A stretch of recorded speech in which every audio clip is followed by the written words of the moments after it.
In the previous lesson, we looked at the light reactions of photosynthesis, and now we're going to look at the Calvin cycle. Here are the objectives. So just a reminder of the overview that in the light reactions, light energy is captured and transformed into chemical energy in the form of ATP and NADPH. And now we're going to follow those molecules, ATP and NADPH, into the Calvin cycle, where they're going to be used to transform carbon dioxide into higher energy carbohydrates. And the other thing that we saw happened in the light reactions was that water was split to provide electrons into the electron transport chain, and that produced the oxygen that we breathe.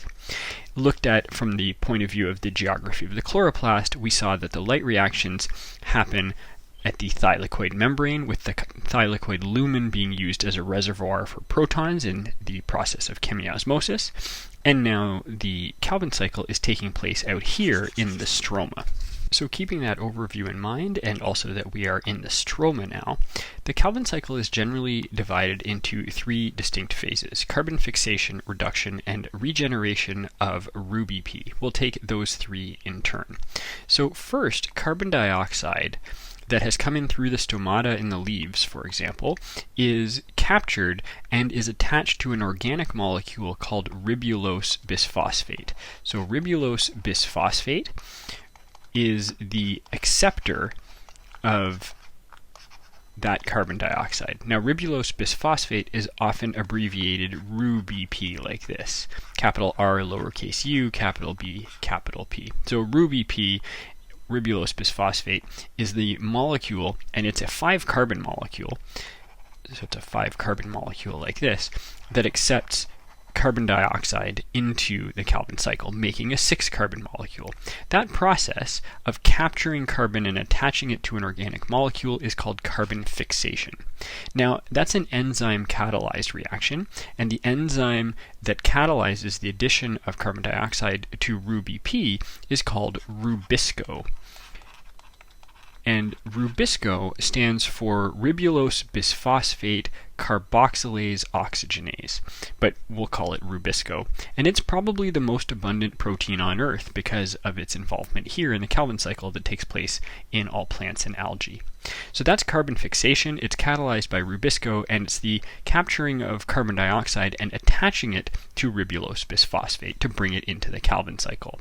The reduction step is the step where the ATP and the NADPH from the light reactions are used.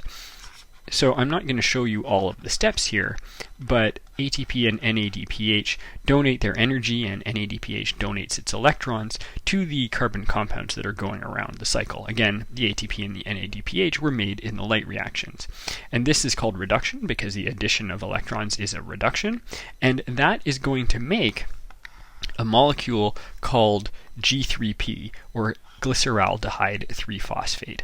So G3P is actually the ultimate product of the Calvin cycle. The Calvin cycle doesn't actually make glucose, it makes this 3-carbon molecule called G3P. And it's a sugar, it's a 3-carbon sugar. And G3P can then be used to make other carbohydrates, like glucose, for example. So the reduction step uses ATP and NADPH and makes G3P, or glyceraldehyde 3-phosphate. You should know that this goes by other names as well. You'll see it called triose phosphate. It's a triose because it's a 3-carbon sugar and it has a phosphate attached to it, hence triose phosphate. It also is called phosphoglyceraldehyde, which gets this abbreviation, PGAL. So you'll see it by a number of different names. G3P, triose phosphate, PGAL, they all mean the same thing. So this is a 3-carbon sugar that's the output of the Calvin cycle, and then it's used to make other carbohydrates. Now this is a cycle, and so we need to get back to ρBP, this ribulose bisphosphate, that is the acceptor for carbon dioxide in the first place. And that step is the third step. That's a regeneration of ρBP, and that is an energy requiring or endergonic series of reactions, and that requires some more ATP. So once again, we've got carbon fixation catalyzed by Rubisco, steps here involved in reduction. That's where the energy from the light reactions gets donated into the Calvin cycle, and that makes G3P, also called triose phosphate or phosphoglyceraldehyde, and then we need to regenerate RuBP. What I haven't shown you here is the arithmetic. We've got a 5-carbon molecule that's accepting carbon dioxide. We've got a 3-carbon molecule down here. I won't go through all the arithmetic, but we need to turn the Calvin cycle 3 times to accept 3 carbons in from carbon dioxide to make 1 G3P. So just keep that in mind. It has to turn 3 times to make 1 G3P because it's a 3-carbon molecule and carbon dioxide only has 1 carbon. So that's the Calvin cycle. In the previous lesson on the light reactions, we saw where water was split and where oxygen was formed in the light reactions, and now looking at the Calvin cycle, we see where the carbon dioxide is used, and while we don't actually see where the glucose is produced, we see where a precursor, G3P, is produced. And we've also seen that the light reactions took light energy and stored it in ATP and NADPH, and now we've seen that ATP and NADPH have acted as energy shuttles, taking that energy from the light reactions to the Calvin cycle and ultimately storing the energy in G3P, which can then be used to make glucose and other carbohydrates. So that's a look at the Calvin cycle, which is the second major process in photosynthesis.